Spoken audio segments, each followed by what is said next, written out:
Welcome to Not Like This. Not Like This. From professional wrestling, horror films, and everything in between. Strap in. And now your hosts, Dale Zawada and Jim Snedeker Jr. I want to see famous movie lines just done in wrestling promo form. I think that could be the new TikTok craze, you know? TikTok. TikTok. Are you on TikTok? I have a TikTok account. I was on TikTok, and then I realized, like, I'm old as fuck. What am I doing on TikTok? Have you created TikToks? Not yet. Okay. Cracking one open, though. I think I've been waiting for you for like 5 minutes, 6 minutes. So So you made 12 TikToks. I've had 12 TikToks, 1 beer, and a couple of rolled up little friends for post show. Look, I don't want to hear about it. This kid's got karate. I got to take a kid to karate. There's a boy in the army. Chris is at professional development, and I gotta do all the things. I gotta do the dishes and the laundry and everything. I gotta do everything in karate and Mr. Mom over here. Yeah. Mr. Mom. Welcome to Not Like This. I'm Dale Zawada. Welcome back to the United States of America, Jim Snedeker Jr. Yeah, I was in Florida. And that is not, actually, that's probably the most American city, most American state that we've got. And that's pretty gross. You know, I had a great time in Florida. We just missed Hurricane Elsa. Well, it was down there while we were there. It wasn't a hurricane at first, then it was, but it passed to the west of us over the Gulf. So we just had some peripheral storms, but everything was nice down there. You know what does suck, though, really bad? And, you know, I don't know why I didn't bring it up last week. Maybe I just forgot. That happens. But we drove down there, and I actually like that part. I've talked about it. It's sort of cathartic. It's just me. I listen to some Jim Cornette podcasts because those are 4 hours long. Hang on. Let me interject. Are you driving by yourself? No. Are you driving with the family? No. I don't. Can you imagine? What's funny is Jack tells me in the car today, one of them was just on in the background because it just auto played. And he said something, and he's fucking mud shit. And he's like, Daddy, is this kid appropriate? And I was like, you know what? I don't think it is. You're right. And I turned it off. Mad. Why is he angry all the time? Daddy, what's an outlaw mud show? No, I had an earbud in. Put one earbud in and just played it on my phone. Dangerous game. No, it was actually, I was more aware when I had an earbud in. I was more heads up. That's what I say when I'm drinking, and you know what? We're both full of shit. I don't say that when I'm drinking, folks. So we drive early Wednesday morning. Chris drives first. We get to the hotel. I work out, doing knee therapy, doing some more workout, some cardio. They got me unrestricted. I'm running. Well, they wanted me to run restrictedly, so I did. Next night, we get to another hotel, even nicer gym. I'm working out. I'm watching this program called GOATs about this sports photographer who was like he's a famous sports photographer whose name I've now forgotten. But they cover. He did Rare Air, the Michael Jordan book where he's got he's holding the towel over him and it's all white on the cover. Did Rare Air. He did like every Super Bowl ever. I'm watching this. I'm working out. I get a good workout in. Everything went fine, totally smoothly. Feeling great. I get back to the room. Everyone's asleep because I worked out a little long. Okay, it's like 11 o'clock at night. I take a shower. Everything's fine. I bend down. I wash my legs. I get up, and I can't move anymore. I threw my back out in the shower. Oh, man. And that's okay. I just had to drive 7 more hours in the car with a herniated disc. So that's the story I was in the shower.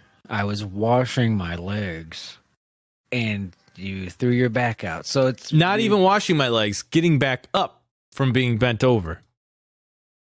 So you bend down, washing your legs, and then on the come up, you're like, "Dude, what was that?" Yep. Officially, that'll be the story. As soon as we stop recording, I'm going to find out he was having a bit of a wank, got into it a little too much. And Look, I'm too old and too lazy to throw anything out during a wink. Yeah, so I tried to go to sleep. It was hard to go to sleep. I did finally fall asleep, got up. Took me like 30 minutes just to get out of bed and move around. Looked up some stretches on YouTube. DDP, why? And I did a lot of stretches when we got to the room. But then we finally get to Florida, to our room. I'm feeling good. Doing all these stretches. I feel great, right? And then, things are getting better, but they're not. Something's wrong. And I just need someone to just loosen me up. Just a little, beat me up a little bit. No. I just need someone just to loosen me up. I don't care what's real. I don't care what's fake. I can't believe this. Look, Dale, listen. Okay. Let's say you're having a wrestling match. It's a work, okay. right? Yeah. But you could get potatoed, right? You can really get a punch. So you're hoping that they accidentally do something right and fix your back? So oh God. Oh no. There's 2 urgent cares that are pretty close. That's going to be about $200. And what they're going to do at urgent care when you have a back problem and you're out of state, even if you're not out of state, they're going to say, here's some muscle relaxers or some Tylenol 3s or something like that. Some naproxen. It's going to hurt. Take these and then follow up with your doctor. Well, I'm already going to do that, but I'm a couple days into a week-long vacation down there. So I look around. Let's see. Chiropractor. Hey, and that you don't even have to use real money. You just pay them some smooth rocks. There are 3 chiropractors within driving distance. I call the first one. She looks hottest. She's all booked up. Can't fit me in. But she says, you know what? There's this other one you could call. And I'm like thinking, yeah, I bet it is. I bet there is. How hot is he? He's an odd looking guy. All right. Chris thought he was cute. Like an Igor situation where he just waddles in with his goofy eye and just Dr. Dan. Dr. Dan. Yeah. Dr. Dan. You know Jim, tell me all about Dr. So Dan. You know how when you're in first grade, second grade, third grade, it's Mrs. Smith, it's Mr. Johnson, it's in preschool, it's Miss Christie, it's Mr. Bob. Mm-hmm. You know, because it's not the same thing. So when you're Dr. What did I say? Is Dan? Dr. Dan? Dr. Dan. And not Dr. whatever his last name might be. 2 things right away strike me as odd. First thing, reminds me of preschool. Second thing, why don't you want me to know your last name? Whoa. You don't need to know all that. What's about to happen? Yeah, I did it. Okay. You know why? Here's the stupid shit. You know why I did it? It's covered by my insurance. I fucking believe. It cost me less money than it would have to go to the urgent care and see a real doctor. Yes, of course it is. But here's the thing. It's cheaper to go for a walk around the block. Like his wife is the other doctor there. But there's this receptionist lady who's showing me all around. She's a doctor too. Yeah, they're all doctors. Now the other receptionist, she could have shown us around. I would have been a lot happier. I get in, it smells like patchouli. There's fake plants on the walls. There's a mom in there with like one of those, I don't know how to describe it. It's like a sun hat, like. Sure. And she's trying to keep track of little Braxton. And so you think he looks down at the iPod too much. And she took her fucking kid there. Oh, so they're rich that too. Baby backs. Gotta get that baby back stretch. They're in a Range Rover or something. You know what? This kid was in no danger because these people, they don't do fucking anything. I want to watch one of these crack me up, bend me up like a pretzel videos, where you're like, yeah, maybe it'll hurt, but it'll be a good hurt. It'll bust something loose. Get in there. Stretch me out. In the stretches I found on YouTube, some of them were from physical therapists. Some of them were from chiropractors. So I'm like, well, if they can do this shit on YouTube, there's, positions I can't get into alone. I get in there, and this receptionist is telling me, okay, so I went on the internet. I went on the internet, and it said most chiropractors they take a hybrid approach these days. They don't like to talk about subluxations. They don't like to talk about, curing the common cold by cracking your L6 or whatever. Very few still strictly believe in the foundations of chiropractic. And I'm thinking, okay, good. So there's probably very small odds that these people in Florida are the hardcore dyed-in-the-wool. What was his name? D.D. Brown? What was the guy? I don't know. Dr. Dan. Well, no. The guy who invented it out of thin air when he got a vision. She's like, chiropractic was founded in 18... And I'm like, oh, no. Oh, and Chris has to watch this lady tell me all this bullshit. And Chris is just loving it. She was nervous because she's like, oh, he's going to embarrass the shit out of me in front of these other adults. Look, she doesn't think they're real doctors either, but shit. She's not us, right? I'd be worried, like, I'm going to lose my husband. So he's about to catch a Mortal Kombat fatality up at this motherfucker. She said, yeah, the founder of chiropractic, his friend was deaf, and he noticed a bone popping out of his back, and he put the bone back into place, and he could hear again. And I was like, oh, God, I'm going to die. Yep. We go into the room. And you still went in. This is Dr. Dan's wife. Dr. Dan's wife does an examination. She has these two devices that she rolls along my back that are measuring how lined up my spine is. Oh, very good. Yeah, and they don't do anything. It just says like L5, and then she presses a button, and she's not even pressing them in the right spots of where those vertebrae are in my back, and I'm not even a doctor or a physical therapist, and I know this. Beautiful. And then the other one measures my skin temperature, because if it's too warm in a spot, I might have a subluxation there. And she shows me the readout. Here's the readout. Okay. See, red line here. These are good. Another red line. You're out of alignment. You don't say. You don't say I'm out of alignment. And now they're already setting you up too. Oh God. They're already setting you up like, now look, we don't normally do an adjustment, a very serious one the first time. We just want to evaluate, but we know you're from out of town. You're in some pain. But this is a process, and and I'm like,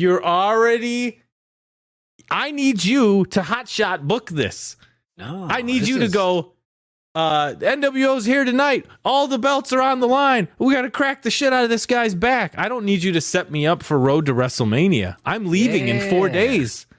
This is the Royal Rumble. This is the beginning of a journey. So she takes me back there to do x-rays, and that's when I get really mad. They are allowed to do x-rays. Yes. And she's like, it's very, very low radiation, though.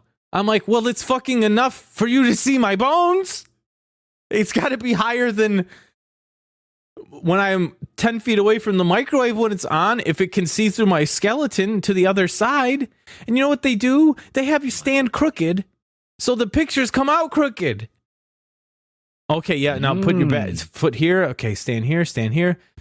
And I'm looking, and she's like, now, and then she's doing them one after the other. I'm hearing the thing, fire up, and then it like crackles when it's done. I'm like, is this broken? Am I going to get cancer? Am I getting cancer for nothing? Because this x-ray won't show anything, and there's no medical professionals within stone's throw to look at them. And then she starts showing me the x-ray, and I look at the program, and it's called something chiropractic-y, right? So the program is a work. It's like, it ain't a boxing ring, it's a wrestling ring I'm looking at, She's like drawing these little lines and like, see, and it should go here, and yours goes here. And then she gets down to like the bottom of my spine, so you can see the button on my shorts. See that button? In my zipper. And it's way off to the left, which it isn't.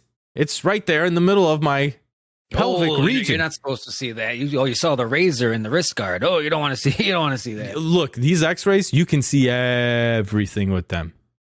Okay? Everything. You could see in my brain. You could see what's behind the zipper. You could see it all. You could see the dongle. And she's showing me how out of alignment it is.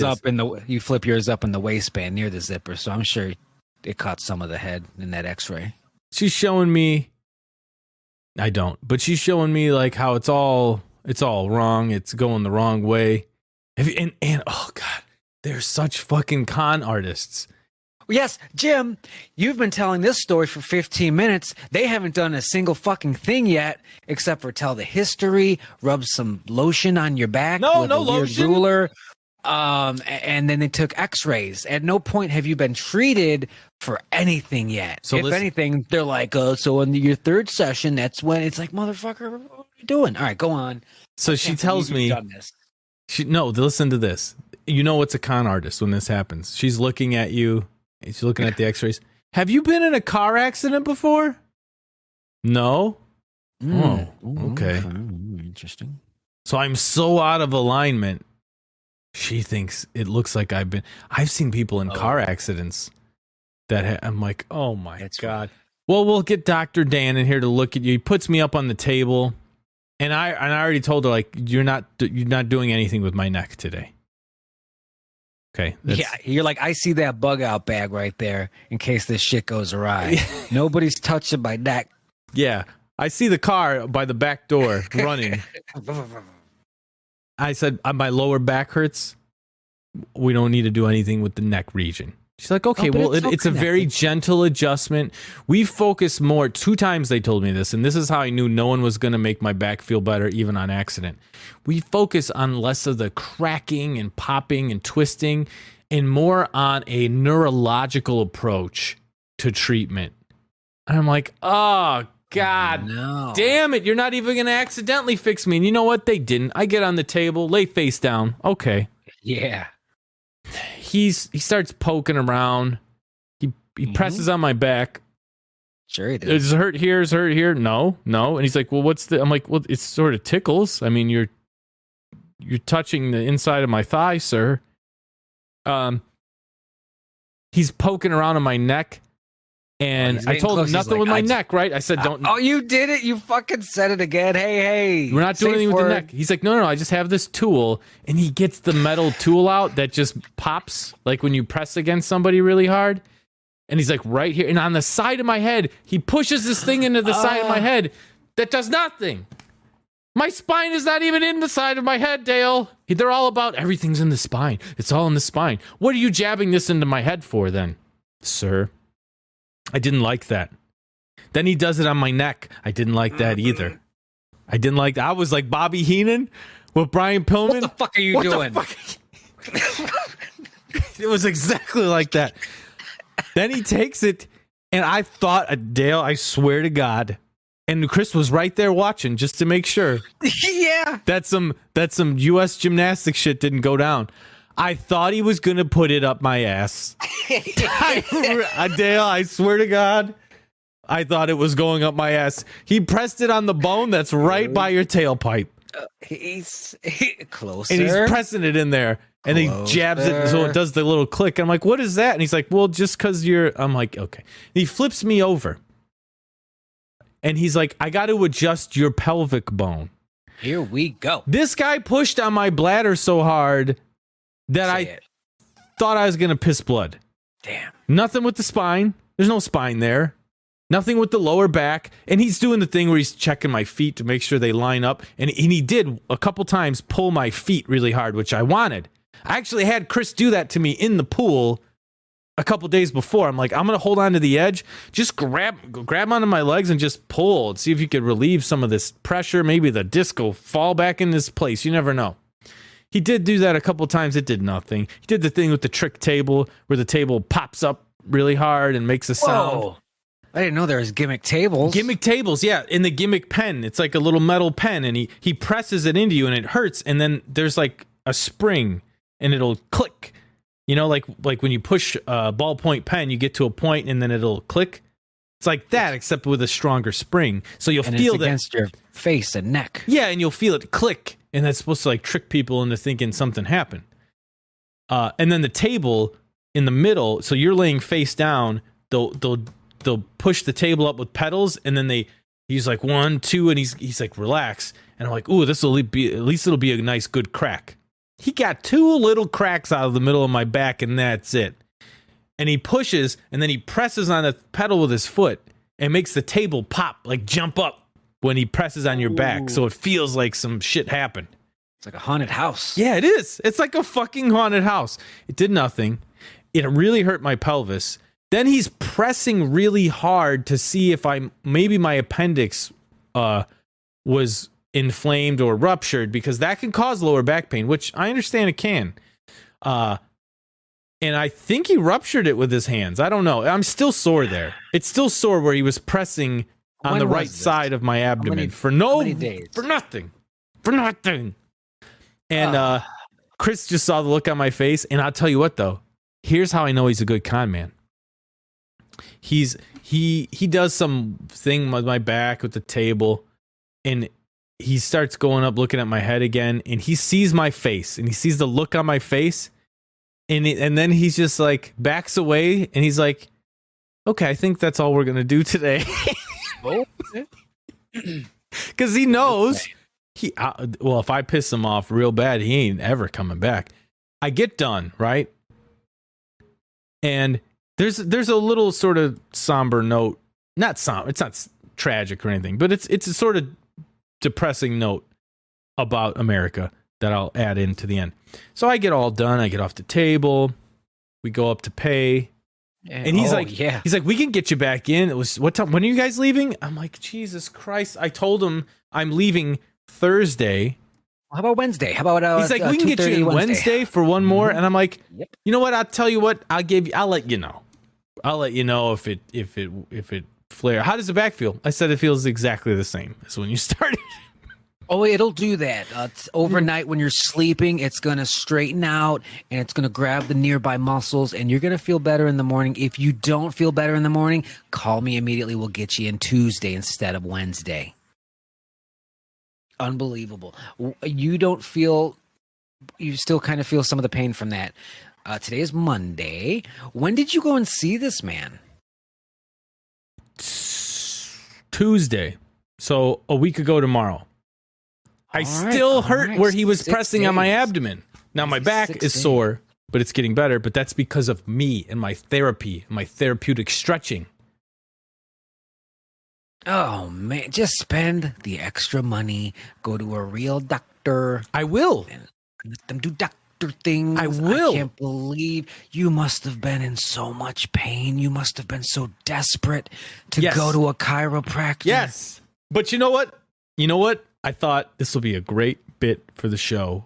If I get paralyzed, if I have a stroke, my father just had several strokes, and he's trying to recover from that.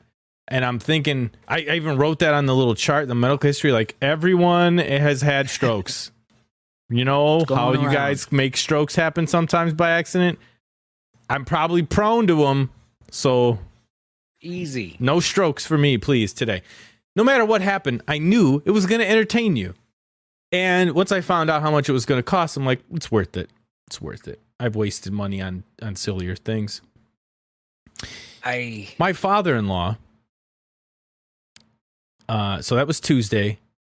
He did a blood test. His platelets were really low. He's okay, but he's got a disease and he's managing it. His platelets are really low. Don't want that. And he's got Medicare, but he also has supplemental insurance because you have to have both. Says, I'm going to go to a chiropractor. No, I actually told him, whatever you do, don't go to that chiropractor. He needed a blood transfusion while we were on vacation. Do you know? Little blood. Neither Medicare nor Blue Cross, which supplements Medicare because it doesn't pay for everything, will pay for the first 3 units of blood of a transfusion. They just won't pay for those 3 units. They paid for this guy to press a metal pen into the side of my head, pretending like he's a doctor. Yeah, my insurance paid for that. Yeah, one costs $50. The other one costs thousands. So they're like, we'll pick up that $50 tab if you want to go to that voodoo witch doctor. It doesn't really even cost thousands, though. That's the bummer. And then he gets there, and I give my blood wife for is there. free. Just take it for free. My wife is there, and his wife. My mother-in-law is a universal donor, and then my wife has the same blood type. So they were like, we don't cover it unless you got a donor there. And they're like, two, you got two. And they're like, oh, well, we can't. See, I got my checking blood and my savings blood, and we can't transfer their blood out of savings into checking in time, so you can't donate the blood for his transfusion. Wish you could though. We wish you could, but you can't. Insurance isn't there to help you. It's there to help the chiropractors. It's there to fleece They're you. like the athletic commission. Like, yep, this is our sport. We have to commission this. Got to pay us. You went to some fucking outlaw mud show doctor. That's what you did. You went to the IWA Mid-South of doctors. Dr. Dan. Oh, Dr. Dan. You actually do go Wednesday. He's like a Dr. Steve, whatever the law is looking for me. I'm not that guy. A different name today. I can't believe this. Now, in our group chat, I saw there was some talk of, L5s and whatever the fuck, and somebody's back's hurting. I don't read all that shit. There's a lot of conversations. So now obviously it's all, tying together. I can't believe you've done this. I can't believe you risked it. We watched that man almost kill that woman. I love this show so much that I was willing to sacrifice myself for everyone's entertainment. He'll do it for the bit, folks. And you know what? It's one thing to talk shit on chiropractors and then have someone go, well, have you ever gone to a chiropractor, bro? True. There we go. Yes, I have. You know what he did? Nothing. He tickled my foot and he almost shoved a pen in my ass. He did nothing. All their equipment is made by the chiropractic industry. It's all a big ruse. Except for that x-ray machine. That one they stole from that one probably hospital. got decommissioned from a real hospital 30 years ago, and it's probably leaking radiation out everywhere. And he's got his fake fucking utensils like he's a goddamn Ghostbuster. Yeah, exactly. Yeah. It is like that. It's like paranormal ghost hunter show or something. Like, oh yeah. I was texting her parents, and I'm like, no, hold on. They're still trying to get the ghosts out of my blood. Oh, good Lord. Oh, shit. I'm glad you're alive. I'm glad you're kind of feeling better. How's the back? What's going on? It's a little tender. It's a little sore. And it's definitely not better. Like it's not 100%. It's not back to where it will be. I don't think it will be. I really do think there is a disc herniation in there. Some days were so bad, everything was unbearable. Standing, walking, sitting. The only thing that would feel good was laying on my stomach. I am past that for sure. Like I could jog if I had to, which I don't. I just have to drink and podcast right now. But I'm regretting it that I took a shower that day. But it would have been another shower another day, I guess. Yeah. So it was on the come up. Yeah, just DDPY. Yeah, and honestly, really the stretching when I'm doing the stretches, it feels great. I feel so much relief. I really feel like if I hang upside down like a bat, that would help. Get one of those inversion tables. Yeah. That's what I'm thinking. Bruce Wayne. Yeah, Christmas is right around the corner. Christmas. Let me use it once or twice. Let me just dangle down there for a little bit. There you go. Take a trip to Lockport. They felt good. I'm feeling okay. Mason's got one? He's got one. Mason, hit me up, brother. I've been in it, yeah. Gotta go to Lockport. You know what? I'd pay $70 to Mason to use his inversion table before I'd ever pay a chiropractor anything ever again. They're not even trained medical professionals is the problem. Like they don't even have a blood pressure machine in the... And I kept not feeling allowed like... to be near needles. They can't... Like chiropractors now would have that stuff. Would sort of make it look like more of a doctor's office. to give it some legitimacy. This didn't look like that. This looked like I walked into an Herbalife shake shop or something. Everything's green. Like there's plants everywhere. They're scamming me. It was like Herbalife. It shouldn't look like an Herbalife. It should look closer to like a Walgreens pharmacy. Yeah. Right? Sort of thing. Like growing up, we talked about this on the chiropractor, the chiropractor episode, but growing up, you and I just assumed it was like a type of real doctor. They sound like they have doctor things to do. Insurance pays for things. Adults talk about going there. It's like, sounds like the dentist of your back or something. Nope. All made up bullshit. And I'll tell you what, it does not work. We need some regulation in this gosh darn country. My stretches worked immediately. Immediately, I felt relief doing these stretches. It didn't repair my disc. They're not magic.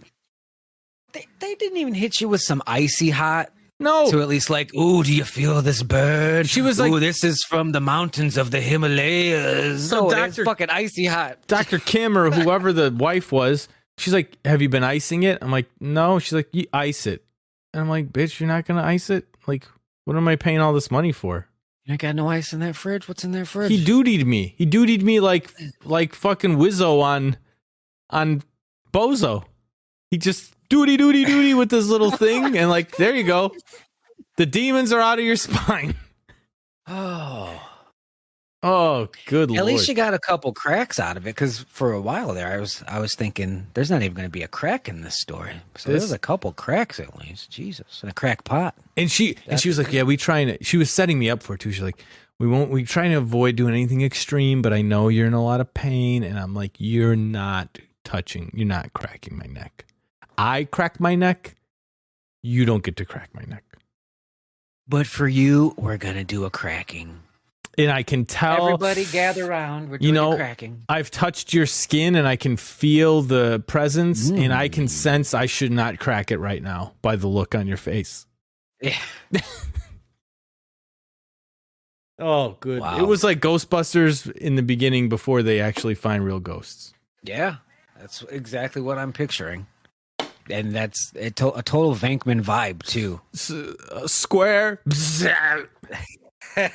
I was hoping he'd put some electrodes on my back, something. Yeah, tweak some muscle. Like there are things that I can buy at the store to put together a little office that makes it look like I've got some shit going on.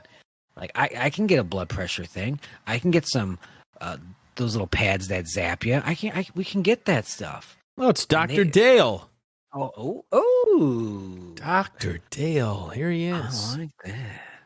What they call him, Dirty Dr. Dale. That's a lot of D's. Weird. I don't know. Well. Welcome back. I guess that's not how you really want to spend a vacay, but welcome sometimes back. It's like that. Sometimes it's like that. Sometimes it is like that. Dale, I don't know what you're about to jump into, but I wanted to jump into something a little bit. We talked about it yesterday a little bit, but it's just sort of a tease. Yesterday was the Halloween Kills official trailer. Oh, now, yes. Okay. You had mentioned, you said it on the podcast, correct? Yeah. You said it for all to hear. So I did. Potential spoilers right now for Halloween Kills, but probably not, but it's possible. So if you're really concerned about Halloween Kills spoilers, I will not be spoiling anything. He won't be spoiling anything. Okay. You got me thinking. You said the last shot, according to the screenplay I read, which appears to be the real one, the last shot of the movie is in the new trailer. And I could not stop thinking about that when you said it. I couldn't fucking stop thinking about it.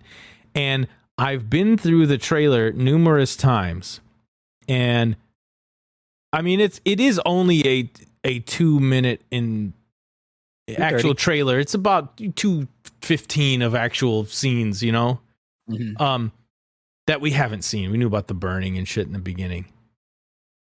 I'm going to give you, I could only really come up with 4 shots that I think might be the end.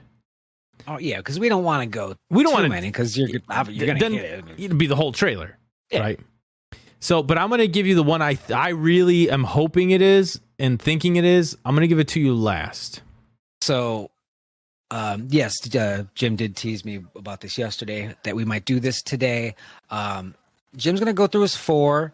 At the end, I'm just going to say that, yes, it is one of those. No, it's not one of those. I am not going to tell you which one it is. Of course, I would never do that. And I'm very excited to see how this goes.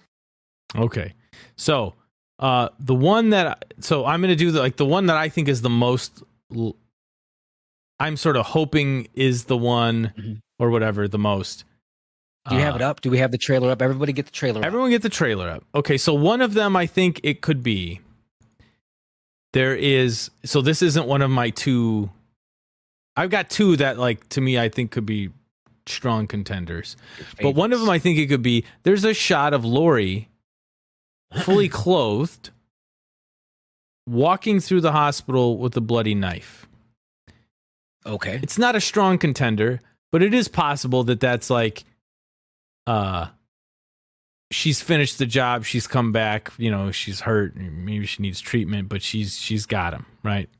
But I don't really, for reasons I don't want to get into too deeply. Ooh. I think you could probably read between the lines, but I don't think that's her in the last shot. All right. Okay, so that's one of my 4. Those lines, but okay. All right. Another one that I think it could be, and this one I feel a little stronger about. There's a shot of someone washing their bloody hands in a sink. Is that in this one too? Yes, that is in this one too. Okay. Someone washing their bloody hands in a sink. And I think it's sort of symbolic too, like the blood of this is on me and I'm washing it off and this blood is not on my hands anymore. There could be, it would be a good shot to end a horror movie on in a lot of ways, right? Yeah, it's a 50-second mark. I was thinking of a different scene from the teaser. Okay, there is another shot, and this one I feel a little bit stronger about. I feel like this is one of my top 2 here. Okay, here are the favorites. So there is a shot. I'm trying to find exactly where it is in the trailer. I've seen it a bunch of times now as I watch the trailer, but I'm going to try and get you a good mark as far as timeline wise where it occurs in the trailer. And it is sort of like there is like a pile of bodies that are just sort of strewn about. Like the police are there and they're sort of looking around. They're sort of like, what the fuck happened here? It is that type of scenario. I think I'm coming up on it here. I think it's toward the end of the trailer. 132, 133. They cut back toward a so 127. Yeah, so there's a bunch of people dead. Yeah, so the cops all coming in and they find 2 bodies, and then I think there's like 2 more they find. So maybe that's like at the end they find all this pile of bodies. Who knows who's in the pile of bodies? Now my strongest one though. Oh, let's hear it. My strongest one, and this was the first one I thought of immediately when you said the shot, the last shot of the movie is in the trailer. This is what I thought of immediately. And I don't have the minutes on these exactly, but there is a shot of Allison in the hospital looking at 2 bodies with toe tags on them, covered up with sheets. We don't know who they are, but they are not alive. And I wouldn't be surprised if she's the last Strode girl left at the end of this movie, and that's what she's looking at. So those are my 4. Was I even remotely close? That last shot is at the 55-second mark of the trailer for those following along here. It is now time for my answer. So if you are really trying to remain spoiler-free, just fast forward a couple minutes because we're not going to talk about it too much longer. Oh, hold on. The body scene I was thinking of was not the 130. It's right at, it's like 58 seconds it starts. Oh, okay. It's like 58 seconds. It's very quick. Yes, It's very quick, but the sheriff with the cowboy hat, all the cops, they're just stepping through piles of bodies, and they're just looking like, what the fuck? Mm-hmm. And it's right after the Allison shot I was talking about. Yep. It is now time for the answer. Is one of Jim's contenders the final scene shot in Halloween Kills, according to the script? The answer is yes. Ooh, yeah, okay. Don't tell me which one. I got my theories, so don't tell me which one. But when you told me that there's so much in that trailer, you wouldn't believe what they show you, and you wouldn't believe what they show you. Number 3 in the trailer. I watched that trailer so many more times, and I was like, "Ooh, wait a minute!" Because at first glance, you see the cops, and you're like, "Yeah, I'm going to see cops. I'm going to see bodies." But I'm like, "That's a fucking lot of bodies." Yeah, Jesus Christ! Bodies. And then I was like, "Wait a minute, hold up." She doesn't have her sweater on anymore, or her coat. She doesn't have her coat on. She's got suspenders. She's looking through the glass, and there's 2 bodies with toe tags, and she doesn't look like she looks in other parts of the trailer where it's like, well, let's go fucking get this motherfucker. She looks spent. She looks like things are done. I can't wait for this goddamn movie, Dale. I can't wait. I'm so excited. I like your logic. I like where your head was at. It all makes sense, and it is definitely one of those. And they don't give us too much with. They don't give us too much more with Tommy or with Lindsay. Like they give us a couple more shots with them, like so we know that that's who those people are. We get a Lonnie shot. We don't even know who Lonnie is. They don't give us too much of that stuff. There's room for that to happen in the movie, but man, they give us a lot of background things. Yes, they do. And we are in the middle of July, August, September, October. We are about 3 months out for this goddamn movie. It'll fly by. I don't want it to. It will. I don't want it to, but it will. I'm glad. I'm over the moon that it will. Look, I don't want August to start. September is going to be a little shitty. These things happen when you work in an educational facility. You get super busy at certain times of the year, you know, and it can be stressful, and that's like your peak stress. So I'm not looking forward to summer ending, that type of thing. But man, once September's coming to a close and I'm looking at that calendar and we're almost into the 10s for the month, I'm going to be ready. I can't wait for this. I cannot wait for this. I'm so excited. And I thought, am I building it up in my mind too much? Am I watching the trailer too much? Is it making things worse that think I'm figuring out? No, it isn't at all. I can't wait to see it all happen on screen. It's going to be great. It's going to be a good one. Apparently, they, like with Halloween 2018, they're starting to do test screenings and stuff. And my concern, just like with Halloween 2018, where it's more ambiguous ending, if we're going to have changes to Halloween Kills. Not necessarily ending stuff, but just in general, are they going to tweak and change stuff? Because I don't understand why Michael doing that. What? I'll tell you what, I wouldn't worry about it because there is a third movie and they can't really fuck with it too much. And this isn't Star Wars. They're not going to just decide to go a different direction because it's going to make $1 billion anyway. I think they got 2 movies lined up. These movies are going to keep lining up. So I would tell you, not having read shit, don't worry too much about that. With the first movie, I could understand. I could understand it more. But now that this is in place, they know where this is going all the way to the end. They might tweak a couple things here and there, but they're not going to fuck with it too much. I hope you're right. They know how WrestleMania is supposed to end. Yeah. That's true. It's too baked in at this point. They can't mess with the recipe. You cannot mess with the recipe. But still, the characters that return, that's still just tickles the ever loving shit out of me. But that'll be great. And yeah, September is gonna fly through. Football is gonna be back, so I'll be distracted by that. I'm going out of town for a little bit, so that'll distract me from that. Ooh. I'm just, Ren Fair's coming up, so I got that. I just need life to distract me with bullshit so I can watch Michael Myers kill all these people in 3 months. That's all I need from you, world. That's all we need. So that's let's put a little button on that before I accidentally spoil something or anything. Because I did want to talk about this one this week.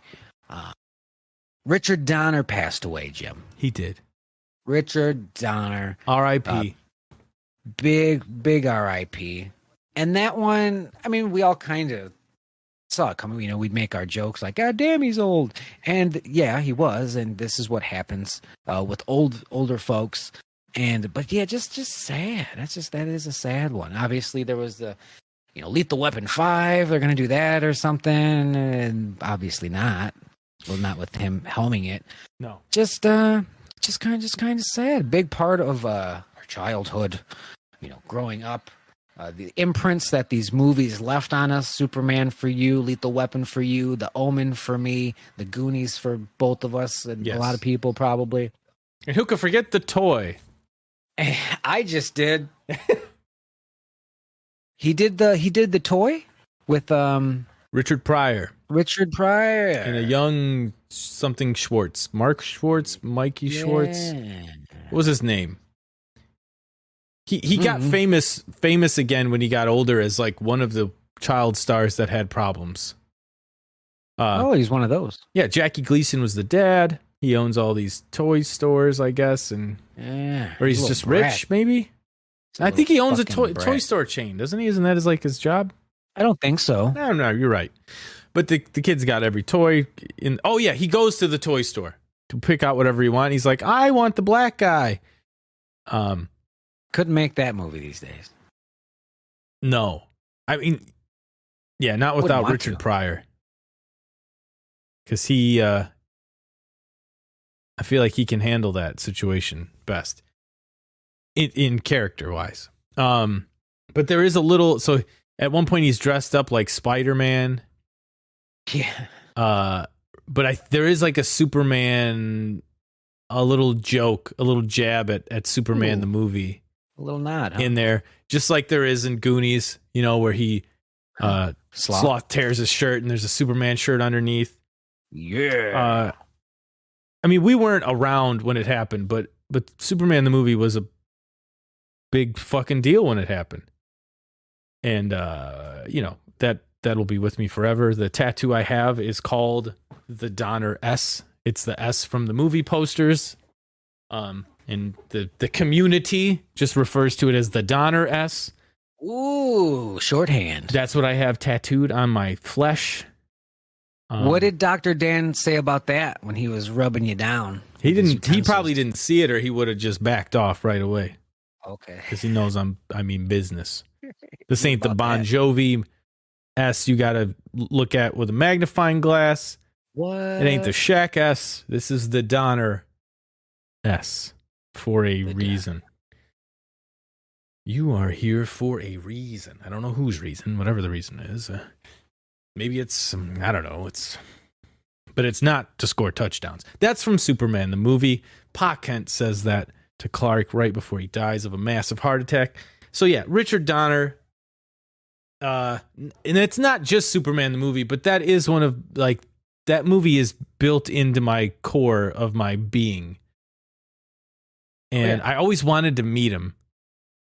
That would have been nice. Just like a fan. Nice. Just to meet him, have him sign something. And not like, God, I mean, we talk about Lethal Weapon all the time. I fucking love those movies so much. I love Goonies. I didn't see some of his later stuff. I think he did Time Machine.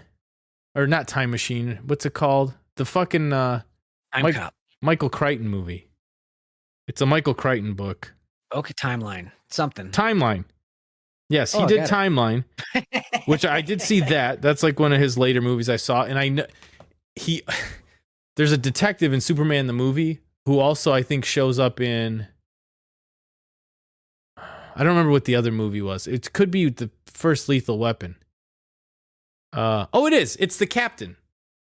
The captain from Lethal Weapon is in Superman the movie and is also in Timeline and is Richard Donner's cousin. And we talk about that all the time. Like, man, Connections. If you make it, you bring people with you. You just put them in there. Absolutely. So, he was 91. He lived a long time. I think what's weird is he was kind of always older, had gray hair when we were growing up. So you never really thought about how old he was. And, like Lethal Weapon 4 is like the last cool movie I remember him doing. And then he just kind of did a couple movies here and there and just kind of stopped. And then it was, 20 more years go by. Who were they bullshitting about Lethal Weapon 5, though? Dude's 90, 91 years old. He's not. Even if he was, I'm fit as a fiddle. It's like, yeah, you're 90, though. We're not going to do that. The problem, too, with that is, when's the last time you saw him in a public appearance or anything like that, walking around? Like, so the composer, John Williams, is also getting up there in age. He is 89. Holy shit. Yeah, I know that. And when that day comes, I swear to you, I need a day. I'm taking a day. I need a day. Because Superman the movie puts all these things together. It's John Williams' music, it's Richard Donner's movie. It's all of it. But John Williams, just like, we went off that tangent with the other things Richard Donner did that means so much to you and me. John Williams, he's got it all. He's got everything. My whole childhood is been written by John Williams. It's monopolized by John Williams. So when that day comes, I'm gonna leave me the fuck alone. Oh, 89, yeah. The difference here, though, what I was getting at is, I've seen John Williams in his 80s conducting the CSO for 2+ hours and coming out for encores, and he keeps scoring movies. He did all the new Star Wars. Yeah. He's doing the new Indiana. He's still working. He's been working this whole time. He's in even if he's working from home, he's still working. He's working. He's composing. He's staying active. And I'm not shitting on Richard Donner or anything, but I think it's harder for a director to stay relevant that long. But there's only one John Williams, and there's always going to be someone's always going to want that. Steven Spielberg's younger than him. The Star Wars franchise is still a thing. Like, there's always going to be room for a John Williams. He has 25 Grammy Awards. That's it. These are rookie numbers. But you see it a lot with directors. John Carpenter, Richard Donner, even like Steven Spielberg. They just start working less and less, and then sometimes it's just like I don't know if they're officially retired or they're just. There's a directors guild, so a lot of them are probably getting pensions and stuff, and just don't need to do it. It's a lot of work. It's a lot of time and effort. It's a lot of weeks and months of not really sleeping. There's weeks and months of stressing the fuck out. And obviously, the actual shoot and stuff. Like, there's just a lot more demanding, I would say. Definitely. So it's understandable for these older guys. And like John Carpenter's just like, I just don't really want to. I'm sure if he wants to, he will. But he's like, I'm having a gay old time over here.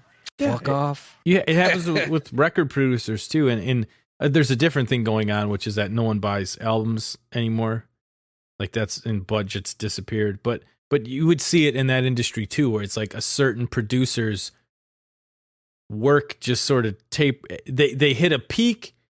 They are the it producer, and then they could be more selective, and then so they're doing less things, and then fewer things turn into, I don't really want to why do I want to deal with this anymore? Like, this is dealing with all the egos and getting everything on the same page, and that's way less work than making a movie. And you have to imagine a Richard Donner, a John Carpenter. They're like, well, I had all of these, like, the visions of all of these movies, and I did them. Like, maybe they just don't like, I don't give a shit anymore. Like, I'm done. I did my shit. Yeah, that's where Lethal Weapon 5 was so weird. It's like you're gonna come out of the fucking old folks' home for part 8 of Lethal Weapon. Like, Jesus. Like, Yeah. you figured it would be something like this. I've always wanted to do a film like this that nobody's ever done before, and I know I'm up there in age, but It's in black and white. yeah, you know he's gonna do a thing. But he was just like, yeah, let's get the band back. Whatever. all We're never on a boat. doing this. But maybe for him, I mean, that would have been a good send off. A little farewell tour, like one last time. They're all older now. This really is going to be the last one. And if a 5, I honestly don't see a 5 coming out at all.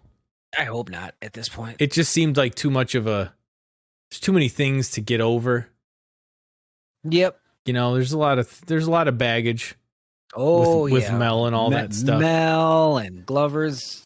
He's always looked old, but I'm sure he's actually old now. Yeah, there's a lot. Pesci with his comments during the Me Too. Oh, what did So, he do? He was How like, did I miss all nobody's that? sexually harassing me. No, I'm just joking. I'm sure he's clean as a whistle, Joe Pesci. Yeah, No, he's but fine. that's a good point. It's like those like Mel Gibson was on the rise when the first one was being made, and there was star power involved, and then Joe Pesci was like the new it guy in Hollywood. He is fresh off of Goodfellas. Now he's in Lethal Weapon 2, and then My Cousin Vinny came out, and then he's sort of, man, if you're not Martin Scorsese, that's a big favor to pull to get him in there, you know? So it would be a lot of guys that don't work a lot anymore in a movie all of a sudden for 2 generations removed of when it was a new thing. Yeah. It's different if it's like Jamie Lee Curtis. You know, like her coming back to do Halloween.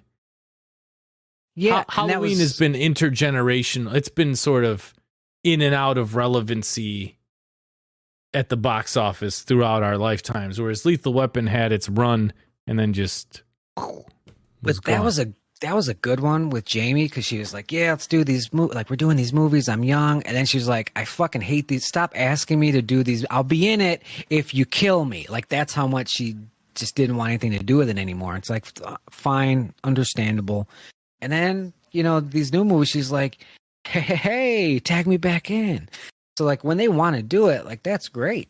Like if John Carpenter ever wants to come back to directing, open arms, of course. Of course. So if Richard Donner wanted to come back for Lethal Weapon 5, you can come back and direct commercials for all I give a fuck. That's awesome. Do what you want to do. That'd be cool. So yeah. Let's go into plugs here, because I actually have a weird Richard Donner connection to my plug. Yikes. My All right, here we go. I can't wait to hear this now. I'm doing a new web series on my YouTube channel, / Dale Zawada. It's called The First 10 Pages, where we look at, you guessed it, the first 10 pages of screenplays. And one of the first ones that I'm doing, I actually recorded it earlier today, is a Richard Donner movie. Obviously, I had a lot to choose from. I'm going to hold on to Lethal Weapon for a while. I did The Goonies. So the first episode of that web series is going to come out in the next week or so here. First episode is going to be Scream by Kevin Williamson. And then that's going to be followed up by The Goonies, written by Chris Columbus. And you know what? The purpose of the series is, you know, to learn some stuff, see how the master craftsmen and craftswomen do their thing. And I'm not there to shit on anybody, because, you know, who the fuck am I compared to these legends? I kind of go hard in the paint on Chris Columbus and The Goonies. It's obviously a great movie. Richard Donner does some really cool stuff. There's some things that the first 10 pages of that script, I was like, Chris, what the fuck are we doing? So there's just a little tease for that episode. The first episode, Scream, will be out in the next week or so. So just subscribe to youtube.com/Dale Zawada, because I'm going to be dropping those on a regular basis, because they're extremely easy to record and edit. So I'm just looking at reading screenplays. It's fucking awesome. So that is my plug. Check that out. I'll give you a plug. How about this Friday at I almost said the wrong place. This Friday at One Trick Two. Pony. One Trick Pony Brewery in Lansing, Illinois. You can come see Dad Bod live. 7 o'clock to 10 Dad o'clock. Bod? Dad Bod. We might be outside if the weather's nice. If it's not, it doesn't matter. We'll be indoors. There will be a show, rain or shine, this Friday in Lansing, Illinois. One Trick Pony. Sort of, kind of one of the places where Dad Bod got started. Oh my God. I was playing open mics. Did an open mic at Hailstorm. Eric was there. Okay. Do an open mic at One Trick Pony. Hey, Eric's there. He goes, aren't you? I know you. Aren't you Jim from Blackened? And now there's Dad Bod. You got that Donner S, right? You got the Donner S on your arm? Oh, man. So I got just a quick, I know we're trying to get out of here. Yes. But Superman the movie, famously, or maybe infamously, written by Mario Puzo, who wrote The Godfather. That's right. Screenplay by Mario Puzo, David Newman, Leslie Newman, Robert Benton. But a bunch of it was really rewritten by Tom Mankiewicz. And he's credited as creative consultant in the beginning of the movie. So if you got a hold of a screenplay, would it be the Mario Puzo draft? You know, like, and they're like, don't write this down in the real screenplay, but here's what we really need them to say. Because from what I understand it, the screenplay he turned in is like not the movie. Yeah, I'm sure they had to whittle it down and do stuff to it. So maybe if we can get our hands on an early draft of it, that'd be pretty cool. Obviously, the later drafts you find, those get closer and closer to the actual finished product. That's what I was able to do with the Goonies, which still had some differences, which was interesting. But boy, oh boy, I'd love to get my hands on. That's the Mario Puzo Superman. That'd be great. Like at one point, amazing. At one point, apparently Telly Savalas was supposed to be in it as Kojak. Okay. And like Superman flies over and he says whatever he says, he's looking at you, or whatever he would fucking say on the show. Yikes. And he's like, yeah, and he was, wait that one out. Where do you get rid of that? That's stupid. There was a lot of shit like that in the original one. Okay. So if you ever watch a movie that you liked at the end of it and you see a credit for a creative consultant, you might want to tip your hat to that guy. He probably saved the day a little bit. Or if he has like fifth billing in the beginning of the movie, maybe he really wrote it. Mm-hmm. Yeah, the star power, a name, and then the guy that saved the fucking day. Right there at the bottom, number 5. That is going to do it, folks, for episode 184. Jim went to a chiropractor. Thank you for listening. Welcome. Anytime. I'm Dirty Dr. Dale. And I'm the L4 vertebrae.